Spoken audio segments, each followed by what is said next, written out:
1991, a major legal dispute emerged between two countries, Finland and Denmark, over the construction of a bridge in the Great Belt Strait, one of the most vital waterways connecting the Baltic Sea and the North Sea. The case, Passage Through the Great Belt Finland v. Denmark, was brought before the International Court of Justice, or ICJ. Let's dive into the details of this fascinating legal battle. On one side, we have the Republic of Finland, the plaintiff, and on the other side, the Kingdom of Denmark, the defendant. The heart of the conflict, the construction of the Great Belt Bridge. Denmark planned to build a bridge to connect its major islands, a project expected to enhance transportation and trade. But Finland argued that the bridge would block the passage of tall ships vessels vital to Finland's international trade through this narrow strait. Finland claimed this would violate its right to innocent passage, a concept under international law, especially for ships taller than 65 meters. Though Denmark had communicated its plans with Finland early on, it wasn't until 1989 that Finland responded significantly to the project.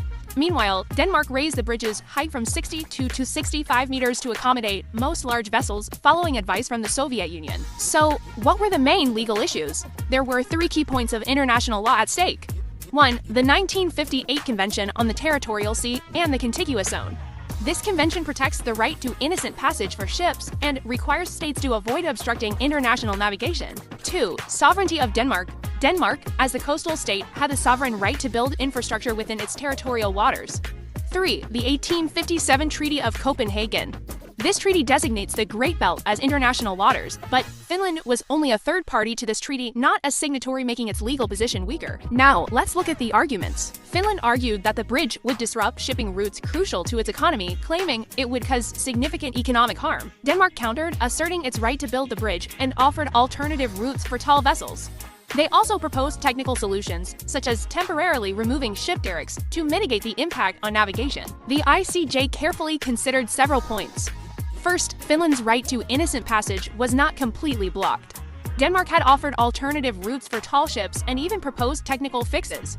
Second, Denmark's sovereignty allowed it to build the bridge, as long as it respected international obligations.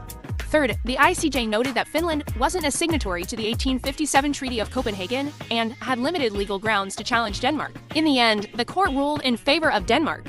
The Great Belt Bridge could be built, but Denmark was instructed to ensure that alternative routes for ships remained open during and after construction. The ruling emphasized the importance of balancing a state's sovereignty with its international obligations, ensuring free access to vital maritime routes. Finland's claim was weakened by the lack of evidence of significant economic harm, and its status as a third party to the 1857 treaty further limited its case. This case set an important precedent in international law, reinforcing that sovereign states can build infrastructure in their territorial waters as long as they do not severely obstruct international navigation. Though the court decision favored Denmark, it encouraged both countries to continue working together to resolve disputes through dialogue and cooperation. And that's the story of the Passage Through the Great Belt case. A crucial moment in maritime law where sovereignty and international rights met at the crossroads of legal dispute.